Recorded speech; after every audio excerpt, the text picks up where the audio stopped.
Bismillahirrahmanirrahim. Iyyaka na'budu wa iyyaka nasta'in.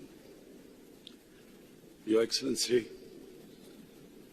Mr. Imran, President of Tajikistan, Excellencies, leaders of SCO member states and observer states, Excellency Mr.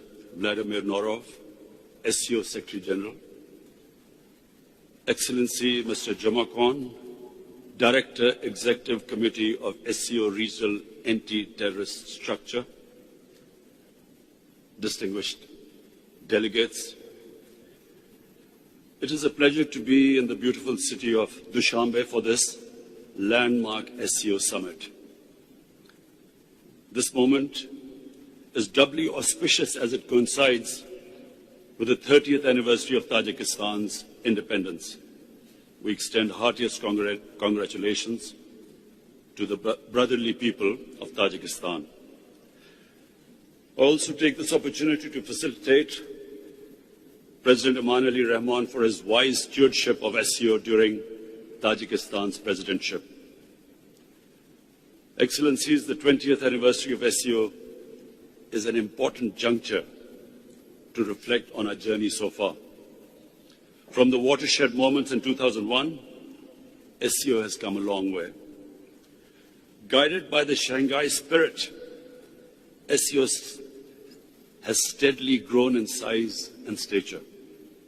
Today, SCO cumulatively represents 44% of the world population, 25% of the global landmass, and 20% of the global GDP. Impressive progress has been made in strengthening SCO normative and institutional basis and in developing practical cooperation on SCO's twin planks of security and socio-economic development. While SCO has done well to respond to old and new challenges, the increasingly complex global environment and geopolitical tensions would test our resolve in the times ahead. For our part, we must resist any drift towards bloc politics and stress that peaceful coexistence and cooperation, not confrontation, should be the main drivers of global politics. Excellencies, the COVID-19 pandemic afflicted the world in unprecedented ways. In sheer human suffering, the cost just cannot be calculated. A staggering 4.6 million people have lost their lives. 223 million people have been infected. While the public health systems were overwhelmed, economies worldwide faced downturn and recession. And most of all, the poor were hit the hardest everywhere, whether living in the impoverished south or the affluent north. For the first time in 20 years, the world saw a rise in absolute poverty. We in Pakistan adopted a collaborated strategy of smart lockdowns with simultaneous focus on saving lives, securing livelihoods, and stimulating the economy. A very difficult road to navigate. Our social protection program, which was called Asas Compassion, helped millions of families to survive. I also launched a global initiative for debt relief to help create fiscal space for developing countries, to mitigate the negative effects of the pandemic and achieve sustainable development. The advent of COVID vaccine in a relative short time is a miracle of science. We believe science should continue to guide the world's efforts as it combats the pandemic. Attempts to politicize the question of virus origin should be avoided, as it is divisive at a time when the world needs to unite. The vaccine should also be available to everyone on an equitable basis as a global public good. Excellencies, climate change is another existential threat that our planet faces. Mitigating its effects is rightly commanding the highest priority on global agenda. Pakistan's contribution to global emissions is negligible, yet we are amongst the 10 most vulnerable countries to negative effects of climate change.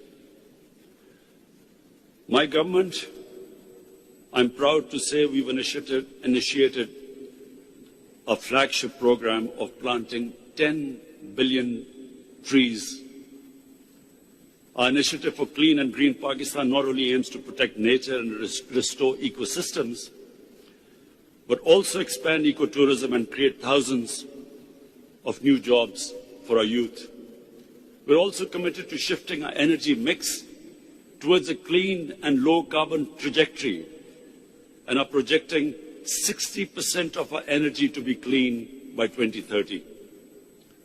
We continue to work with the international community towards comprehensive implementation of Paris Agreement and mobilization of enhanced international climate finance to achieve our shared objectives.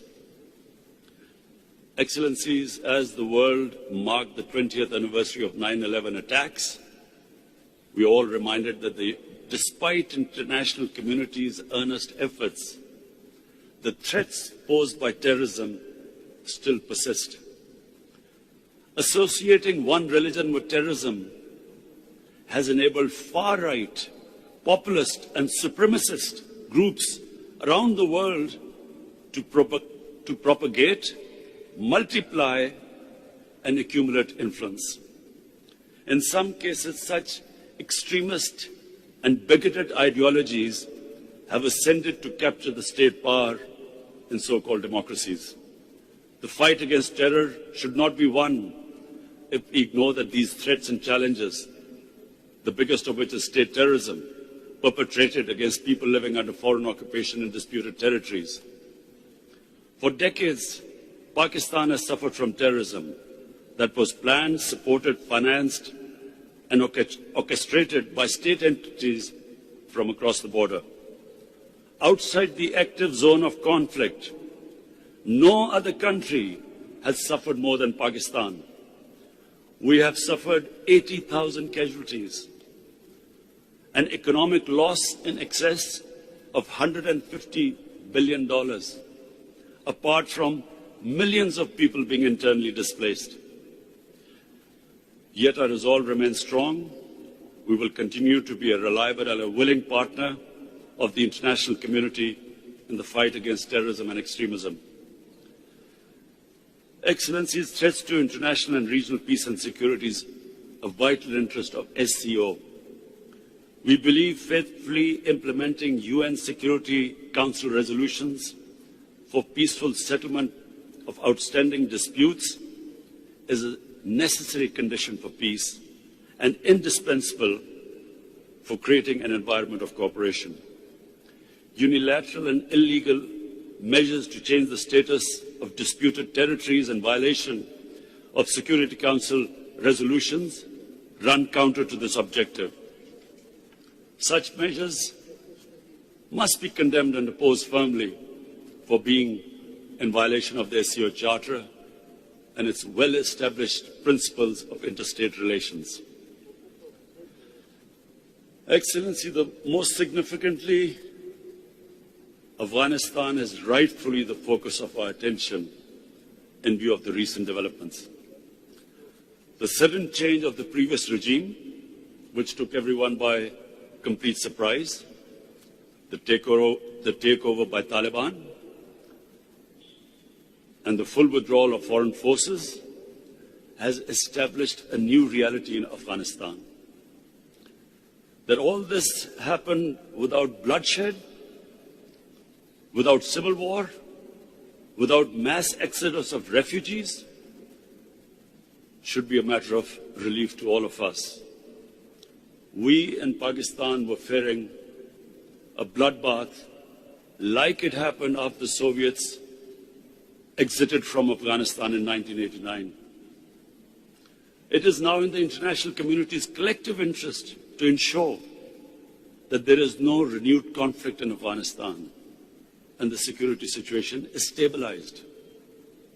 Equally urgent priorities are to prevent a humanitarian crisis and an economic meltdown.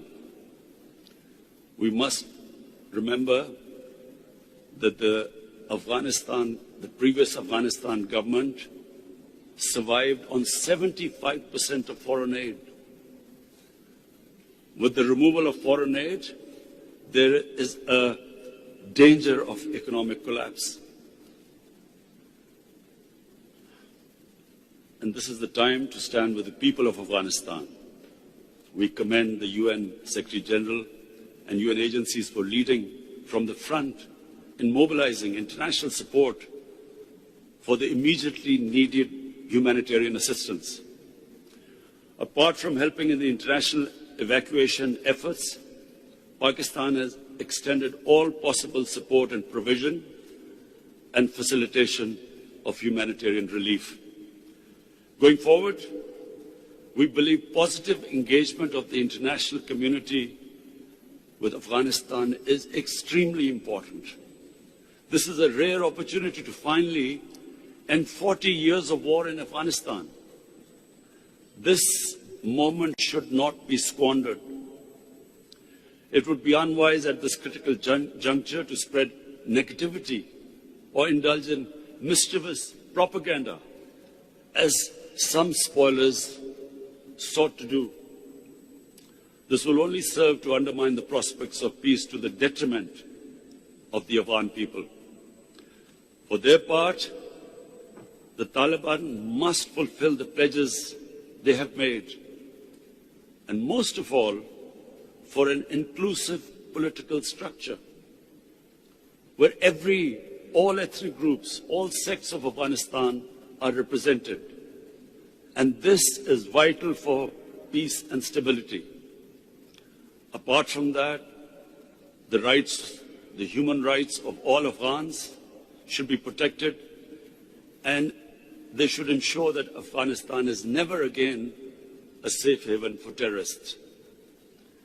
As a country that has continuously suffered from the spillover of conflict and stability in Afghanistan and borne the burden of nearly 4 million refugees for almost 40 years, Pakistan has an abiding interest in peaceful and stable Afghanistan.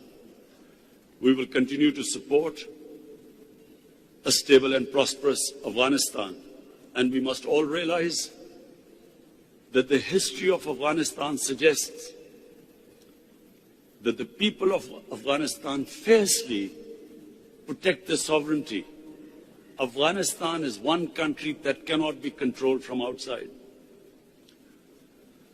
Excellencies, sustainable peace and stability in Afghanistan will also help us realize our vision of an interconnected, prosperous, and economically vibrant region.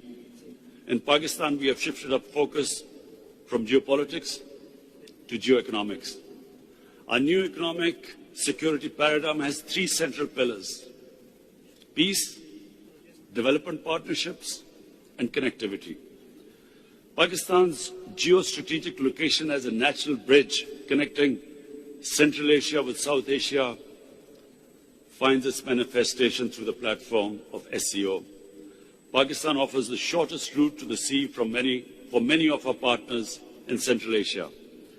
I commend the initiative by the President of Uzbekistan to host the International Conference on Central Asia, South Asia connectivity in Tashkent last July.